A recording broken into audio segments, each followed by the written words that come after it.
आणि ज्या व्यक्तीने मुलाचा पराजय केला आणि तो सुद्धा कमी लीडली नाही, खूप मोठ्या लीडली केला, त्या सगळ्या गोष्टी विसरून जाऊन ज्या उमेदवाराने पराजय मुलाचा केला त्याचाच फॉर्म भरण्यासाठी दादा तिथं जर येत असतील तर याच्यावरून समजून घ्या की दादाची आजची परिस्थिती काय.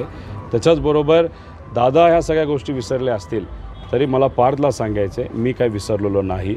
ज्या व्यक्तीने तुझा पराभव केला त्या व्यक्तीच्या विरोधात प्रचार करण्यासाठी हा तुझा भाऊ इथं आलेला आहे. आणि ज्या ज्या कार्यकर्त्यांनी तुझा प्रचार हा केला होता ते कार्यकर्ते अजूनसुद्धा साहेबांबरोबर आहेत.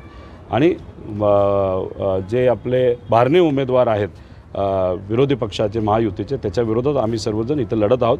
दादा विसरले असले तरी आम्ही विसरलेलो नाही. म्हणजे तुम्ही वचपा काढणार का ह्या निवडणुकीमध्ये? बदला हा काढण्यापेक्षा संजोग भाऊंना निवडून आणणं हे फार महत्त्वाचं आहे. त्यासाठी जे काही खरं आहे ते मी बोलेल आणि जे योग्य आहे ते मी बोलेल आणि लोकांची भूमिका प्रचाराच्या माध्यमातून मी मांडत राहील.